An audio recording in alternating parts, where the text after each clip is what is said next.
Commissioner. Good morning, Your Honors. I'm Michael Linsky, and I represent Mr. Afghan in this case. He's the appellant, obviously. The case concerns. Mr. Linsky, before you want to reserve some for both time? Oh, excuse me. That's okay. Yes. I'll try to reserve 5 minutes. Okay, thank you, sir.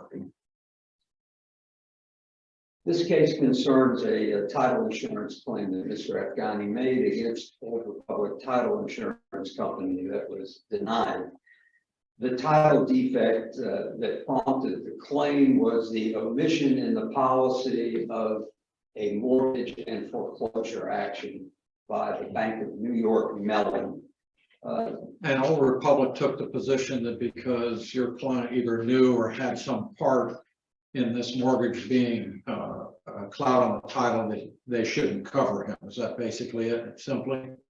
Pretty simply. Yeah, here's the thing as I look at this case, what's troublesome is, first of all, your client's a very sophisticated real estate investor. I mean, he's been in and around the real estate business He for a while. buys and sells real estate. Yeah. He's not an attorney or a title agent. But he's been involved in some quiet title actions before, and so he Yes. kind of knows what that's all about and how that goes. And of course, there was a quiet title action in this case, That's what filed by his then lawyer, Martina. which apparently was ineffective, not successful. The effort was to remove this Bank of New York Mellon mortgage in that quiet title action. Not quite in that fashion. Okay. And I want to say first, his quiet title experience primarily related to purchasing property through tax deeds and then quieting, not necessarily to remove, not necessarily extraneous, but remove items. Okay. In this, But I guess in this case, the thing that bothers me, he went through all that process. He went and got a title policy, didn't accept that mortgage from coverage, and his position is, I thought the quiet title action took care of it. But then he goes and settles with Bank of New York Mellon, pays over $500,000, and someone wouldn't do that if they thought a mortgage had been extinguished. he had no choice. Here's what happened. When he purchased the property initially by tax deed, the tax deed only covered half the property. So the mortgage continued to exist on the half that was not covered by the tax deed. And then he bought the half for $6,000. A couple who was in financial distress, and I don't think that was it, Judge. The man was a doctor, the couple was divorced. well, they were in foreclosure. They're going to lose the house, right? Well, it was being foreclosed. How that plays. into Let's get to the truth of the matter, because Mr. Taylor said to your client, I'll sell it to you for $1,000 because I'm getting a divorce. Whether he's a doctor or a rocket scientist, he said $1,000. Correct. Then your client, to his credit, goes, well, your wife's an owner too, got to go to, she says 5. So they buy it for 6. Right. So unlike any other case that you cited, where purchasers of property avail themselves of title insurance to do a search and to come back and say, because they're unsophisticated, this is clear, this isn't. Your client knew about a $1.1 million final foreclosure judgment that he tried to intervene in without counsel, didn't need it, he said. Correct. Didn't need it. He continued to intervene and even tried to negotiate a settlement with Mellon. And it wasn't until he got to Tom Martino that Tom Martino says to him, file the quiet title action to force Mellon to negotiate. So your client didn't purchase title insurance like most other people do. That's correct. So tell me how we should reverse this. What in the world do we write? Because the issue is not what happened in the past. The issue is, what did he believe at the time the policy was issued? Right?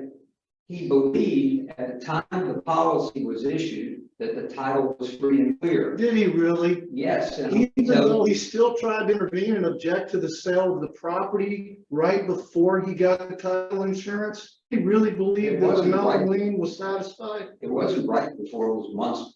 Yes, Okay, has to be reasonable also. month before. You're trying to tell us that he truly believed that that judgment was just wiped clean off the books, even though that case, and he knows it, and he said it in his deposition, was still pending.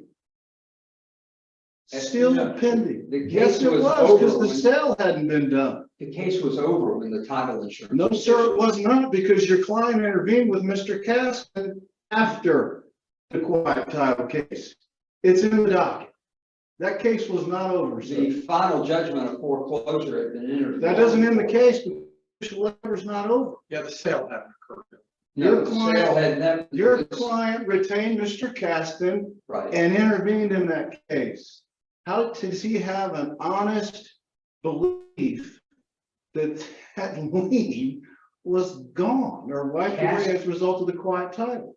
Because Caston came after the policy was issued, and it's Caston who explained to him, well, actually, it was actually a couple of the lawyers before, but after Ms. Martino, that explained to him that the quiet title action and the assurances of Mr. Martino were not correct. At that point in time, he thought the title was clear when he purchased the policy. And that's the critical time. It's not what he knew before or what he had to do afterward in order to salvage something out of this purchase. What's important is, what did he believe? He believed his attorney, and he believed the circuit court. And at the time the policy was issued, that's what he believed. But his belief has to be reasonable. And Well, and I he's think not- that's what Judge Sleet's pointing out to you. All of these other facts would not cause a reasonable person to believe that. But he's not a lawyer. Let He stopped. me ask you a time sequence, because this is a concern to me. When Bank of New York proceeds to ask the court to schedule a sale, Yes, at that moment, does he contact the title company and say, hey, there's a problem, we need to fix this? yes, Does he, or does he? Yes, Does he individually try to go into the foreclosure action to defend against the sale? that was long before. What happened, the foreclosure action, when he learned about it, was almost at final judgment. He attempted to intervene without a lawyer at that time. His request, which was made in writing to the court, was never responded to by the trial court. They just entered a final judgment. The final judgment had the words NA in the sale date. Now, I presume not applicable. After that, the Bank of New York does nothing. He still tries to contact them. A year passes. At the end of the year, the clerk closes the file. He's still trying to contact them. He gets nowhere, and about 3 months later, And at is this when he point, at this point in time, he already has his title policy. no. Okay, 3 months later, he contacts Mr. Martino and says, look, I know I have this problem. How do I deal with it? Martino suggests the quiet title action. That was not Mr. Afghani's idea. And why is he suggesting it? And he's you're giving me more facts than I need right now. My question is very specific. sure. Quiet title action takes place and the Yes. judgment is entered, Yes, and your client gets title policy. after the quiet title I judgment. understand, he's got Yes. to get title. So he's got that, he's got the title policy. Yes. What happens next? Almost a year passes. Wait a minute, I don't remember the time sequence. Give me the sequence. Time passes and. Nothing happens. They go back to the court and ask for a sale date to be entered. And your client does what? Calls the title company. Actually, he goes to Martino and says, what do I do? Martino says, you need to file an objection in the court. You need to notify the title company, but I can't represent you because I have a possible conflict. What happens next? There's sale dates in, Old Republic says, we're not doing anything. no, there's a sale date entered at that point. This is So after the before policy. this- The Old Republic rejects its claim. in Basically, its your day. client gets information that the court has been asked to schedule a sale. He files a claim with Old Republic at that point. Old Republic denies the claim based on 3A. He still goes to the court pro se at this point because it's very close in time. The sale date's entered, the sale is held, So at that point in time, yes. when he goes to court to pro se, does he bring to the court's attention that, Judge, this foreclosure is gone because there's been a quiet title issued? Here's a copy of my judgment. I think it's attached to the papers files, yes. And when the judge declines to give that any recognition for whatever reason, does he take an appeal? Of the entry of the sale date? So, No. what does he do next? He files an objection to holding the sale. The sale was held anyway without a ruling on his objection, and then he files an objection to the sale. All this is pro se.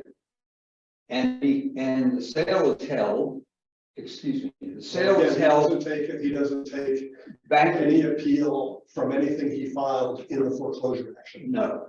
The Bank of New York is the purchaser at the sale. He files an objection to the sale following it. And there's never a certificate of title issued in the case. That's the only thing that never happened in the foreclosure case. I guess presumably because. That's not this. So what happens next? All right, so we're at the point where, If I remember the sequence, he then negotiates with Bank of New York. well, the lawyers do at that point. He finds a lawyer. The lawyer tells him, you do have a lien, you need to deal with it.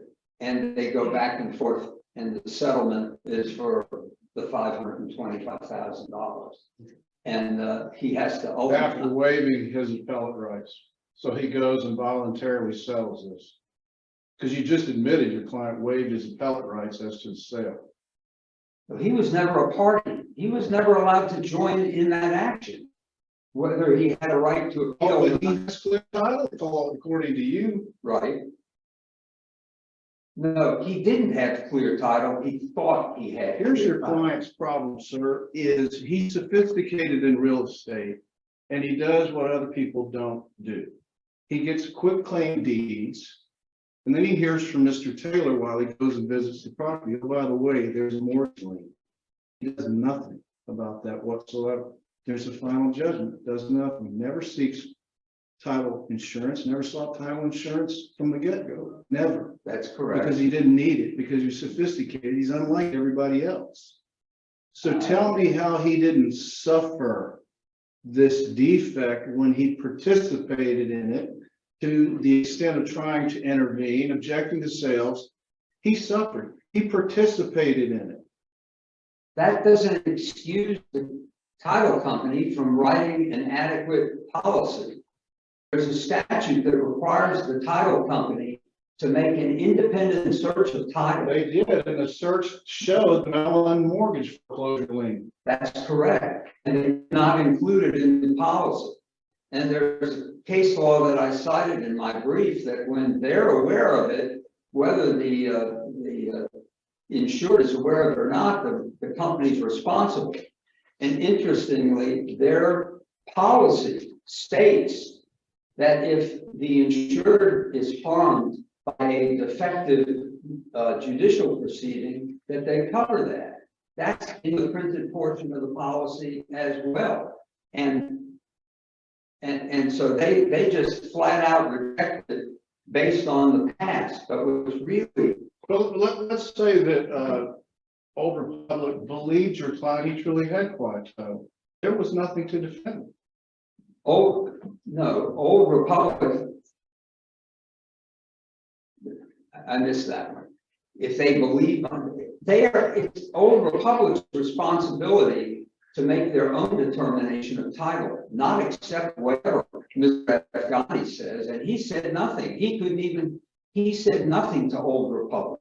Old Republic failed to do their statutory duty because they used a 9 or 10-month-old title search rather than even having it updated, they relied on the identical document to issue the policy that they relied on to reject it, which is the final. That's the irony of this whole case. Mr. Linsky, just so you know, you're at 15, but it's your time. You can use it any way you want. Thank you. Well, the crux of all these cases is that he must have actual knowledge at the time the policy is issued that this lien exists. And there's no evidence at all of that. The only evidence is that he believed the title is free and clear. After the policy is issued, a year later, he learns, hey, my title is defective because this mortgage is still there. But that's after all this stuff occurred, coupled with the fact that Old Republic failed to make a current title search as the statute requires, failed to examine the quiet title action. Now, we all know why. It's because Mr. Martino is there doing both sides of the That's work. convenient to blame someone who unfortunately untimely passed. We're not blaming anybody. He's the one that did it. Perhaps if a title agency had written the policy, those things would have been done, and that policy never would have been written like that. They would have done their due diligence, and the mortgage and foreclosure action would have been Schedule B. Yeah, but your client was gonna sell this property no matter what. Actually, that's not So true. what are his damages? He was What not, are his damages when he walked away with $350,000? his profit really is something that's not, shouldn't be considered. But Well, damages have to be considered. his damages are what he had to pay, which was $525,000. But it's in his deposition. He intended on living in this house. He was making significant repairs to it to live in it, especially after the policy was issued and all this stuff was in his mind resolved. So I'll reserve whatever Okay. time I have. You've left. got 3 minutes when you come back. Thank Okay, you. Thank you, sir.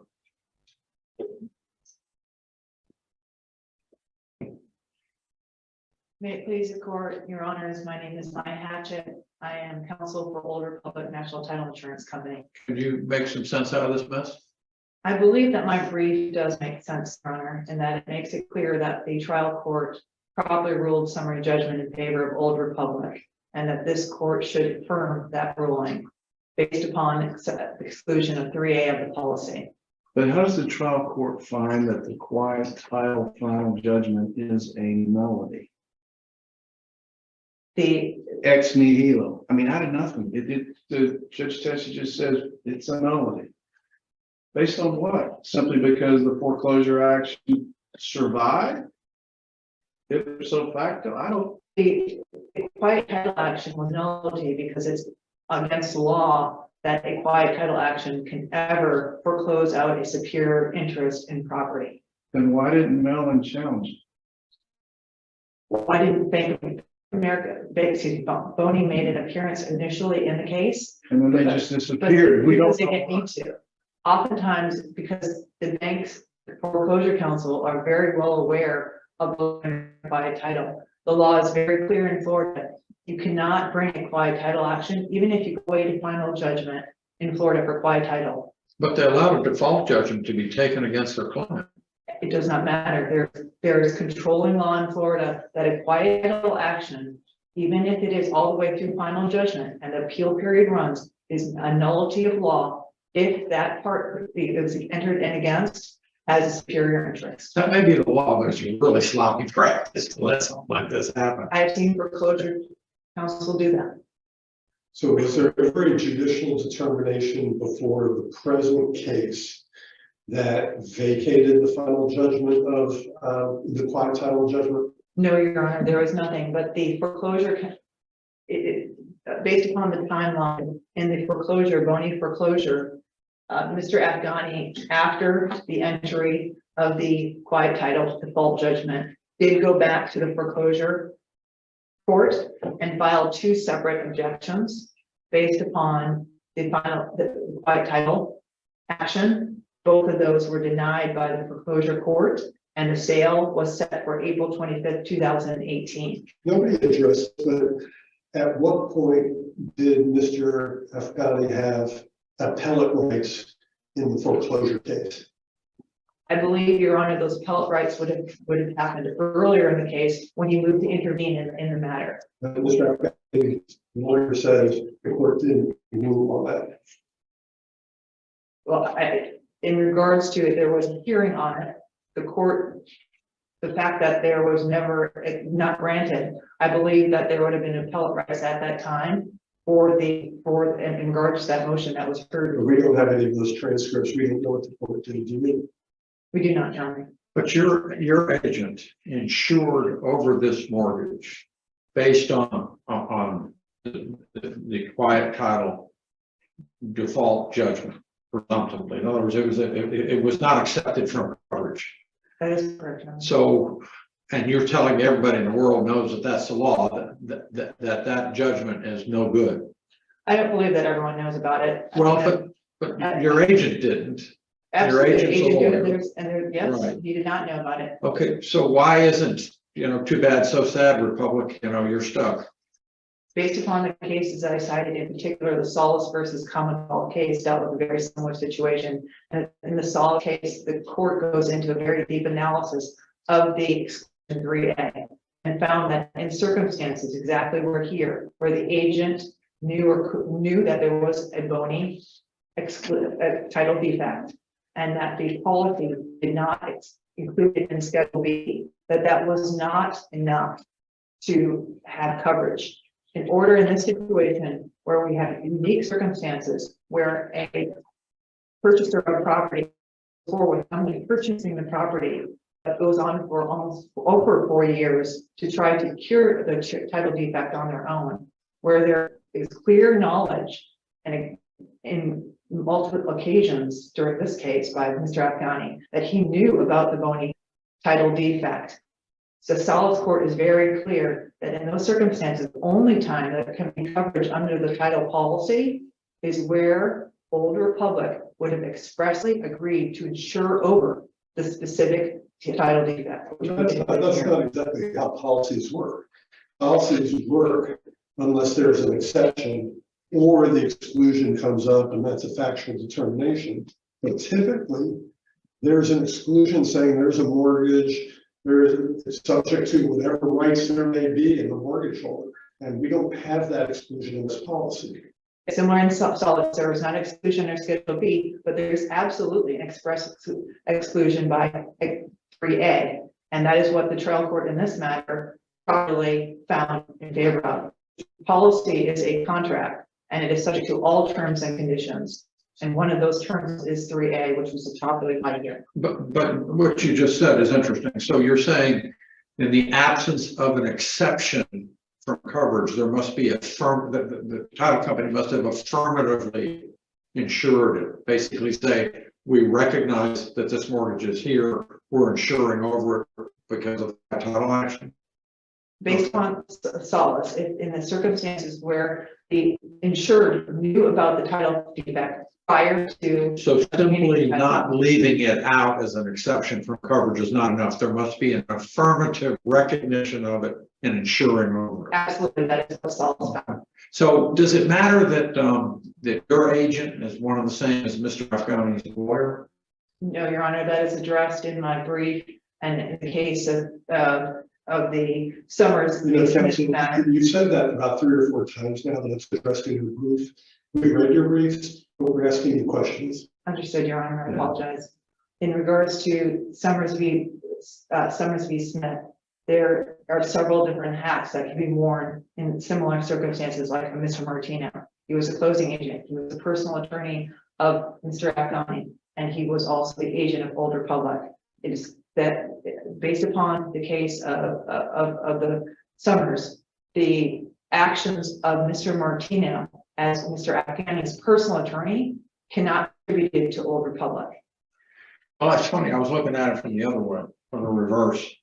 In other words, there is this dual relationship. Is it possible that Mr. Martino was trying to take care of his client by insuring over this mortgage? We don't have evidence as to what Mr. Martino did or did not do based upon his unfortunate. So your Yes. investigation didn't show anything like that? No, Your Honor.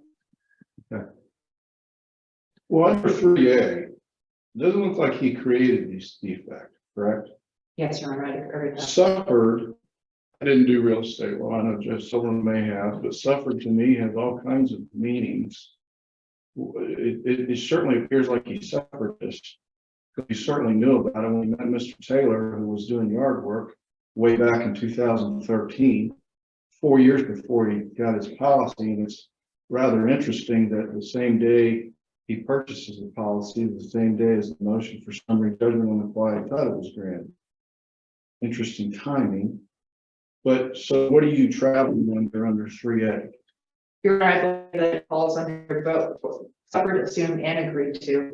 And that's specifically a cite to Solace for that conclusion. The court in Solace analyzed specifically 3A and found that there was no ambiguity in that provision, and also that it was clear as a matter of law, and it could be interpreted by its plain meaning. The court went on to find that it applies whenever the insured intended the act that causes the defect, not when just the insured intended the defect, or when the insured does some wrongdoing or malicious thing. Rather, the court found that 3A applies whenever the insured intended the act causing the defect.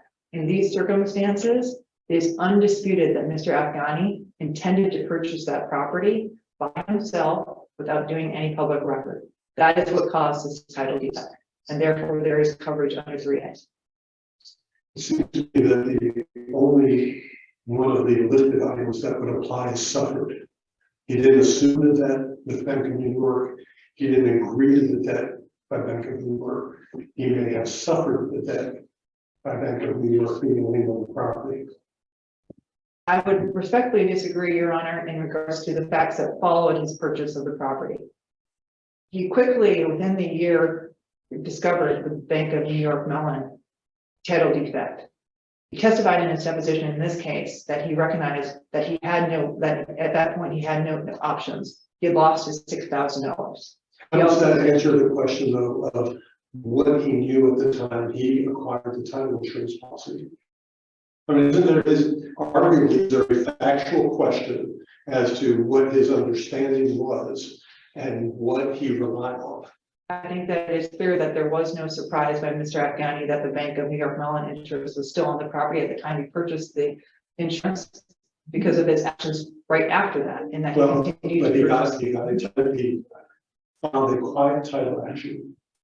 Is there evidence that he knew at the time he got the judgment that it was a fraud, a void judgment? I believe that what he has testified to is that he had mistaken belief based upon his own personal attorney that the quiet title removed Bank of New York Mellon. But as far as we know, his own personal attorney believed the quiet title was valid.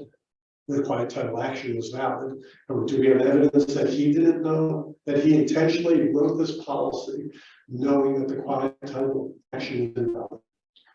I don't believe that he intentionally did. There's no evidence of any So intentional. is there a fact question as to what Mr. Afghani may have known or understood or should have known or understood at the time the quiet title action was completed? No, Your Honor, based upon two things. One, based upon the standard that must be applied as to whether there's coverage, whether or not what Mr. Afghani knew at the time of the issuance of the policy is not what is controlling. It is already established that he knew that there was a Bank of New York Mellon interest. And he knew, based on this record, that he had gotten a quiet title judgment action that he, as a non-lawyer, believed cleared title. And it may not have been a reasonable belief, but that's what trials are made of, aren't they?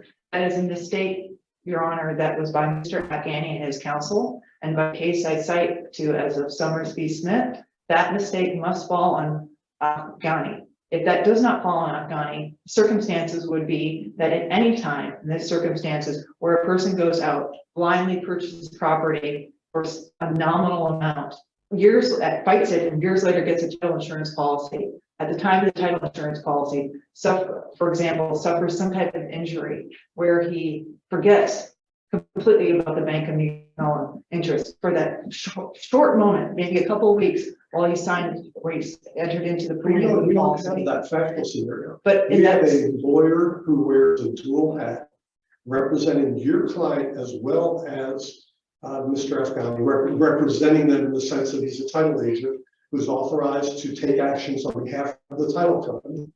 And presumably, he believed the quiet title action was valid.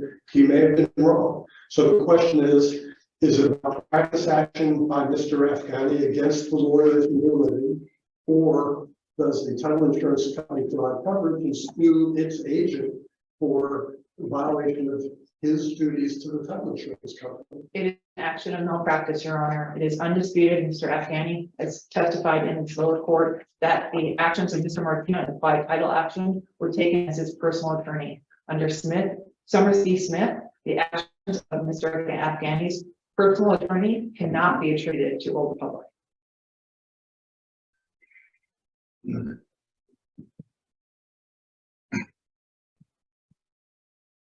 Your Honor, I would just like to, I think that I've addressed the issues as to the argument made by opposing counsel as to the argument that somehow his belief at the time of taking out the policy controls. The Solis Court makes it very clear that the 3A will apply in circumstances where the insured itself has caused a title defect that it is covered for. And in the opinion of Solis, the court will not find coverage under a policy when the title defect being incurred is the insured's own darn fault. And that's exactly what we have here, Your Honor. At this point, I will concede the rest of my time. I believe that I've addressed the issues. Thank you very much. Thank you. Before you sit down, I have one more question. You cited to Solis repeatedly. Is there any other case that specifically supports your position other than Solis? Thank you for bringing that up, Your Honor. I do believe that Narachi also brings up several important issues. Narachi versus First American as the element of surprise. Essentially, what Mr. Afghani is arguing is that because of his surprise of what happened with the quiet title action, there will be coverage. But Narachi makes it very clear there cannot be surprise when all this time the insured had actual knowledge of the Bank of the voting mortgage and foreclosure going on. Opposing counsel does cite to the case, and he cited ambiguously to the case today of Lawyers Title Insurance Court versus DSC of New York Enterprises. That case is not applicable to our facts here. In that case, the circumstances were the insured obtained the title policy at the same time of purchasing the property. The argument made in that case was that by the insurer in the Lawyers Title Insurance case was that, well, although we could have known about the defect, so could the insured at the same time, so that it should not be covered. The court in the Lawyers Title case said no. When a differential circumstances, when a insured obtains title insurance at the time of obtaining title to a property, there is reliance on that title policy. What the record is clear. The Lawyers Title Insurance case, as I stated, is not applicable to our facts here, and it's actually differentiated specifically in the Solis case. Thank you. Thank you, Your Honors.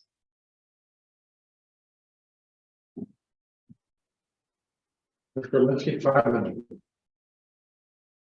Thank you. Mr. Kennedy, one thing I'd like to ask you, because I think this is, nobody's really gotten right to the meat of what I think is important. The title company's bottom line position seems to be that your client obtained through his lawyer a quiet title judgment. The risk of that being ineffective is borne by your client. Nobody really addressed that in the briefing, but that seems to me what this case comes down to. Well, that particular question, Your Honor, is addressed specifically in the policy itself, for one, because of the covered risks, the printed portion, not the part that they fill in every time like Schedule B. 3A is in the printed portion, and so is under covered risks 2A, which says a defect in title caused by a defective judicial or administrative proceeding, which is exactly what that was, is covered by the policy. And the defective proceeding is the exact proceeding that the title company relied on in issuing the policy. Let's talk about your client's reliance, because in his deposition, he testified that Tom Martino told him to file the quiet action to force Mellon to negotiate. Or they would be. No, sir, I'm done. It's in the deposition. Tom Martino told him to file the quiet title action against Mellon to force him to negotiate, Right. not clear. As I recall, he said or otherwise, one way or the other, they get to the bottom, but I think you're correct. I agree. But the quiet title action says the Bank of New York Mellon's lien is now removed. That's what the circuit court said. Even though your client agreed to use it as leverage. Well, that was his initial reason, but he didn't go to court. It was Mr. Martino, his lawyer, that went to court. It was his lawyer that told him what the court result was. And it was the court that also told him that his title was free and clear. So that's what he believed at the time. And that's what's important, is what was his understanding at the time the policy was issued. In Salas and all the others, there's no understanding that there's a free and clear title. It may have been an unknown factor, but if the factor was known, it was known. Here, he knew about it in the past. At the time the policy was issued, he believed it to be free and clear. And that is Your exactly. opposing counsel says that if a title policy is written and leaves out an exception from coverage, Right. the company is not liable unless they affirmatively acknowledged the title encumbrance and insure it over it. I don't know where it said that in any of the cases. What it said in the policy affirmatively is that if there is a judicial proceeding in the title history that proves defective, we will insure it. That's what the policy says in covered risks 2A. That's an affirmative statement. The duty to examine the final judgment of quiet title, which they knew of without making a title examination, okay? But the duty to examine that and make an opinion about it is the title company's, not Afghani's. That's what the statute says. They have to make an independent determination. Afghani could, they can't just, if they want to take the quiet title final judgment, they meaning Old Republic, at its face, which apparently is what everyone did here. That's their independent decision. It's not anything that Martino, acting as Afghani's lawyer, did. It's the title company's responsibility. They specifically relied on that and cited it as the basis for his title on the final judgment, not on any deeds. That's what's cited in the policy. That specific final judgment proved to be a defective judicial proceeding.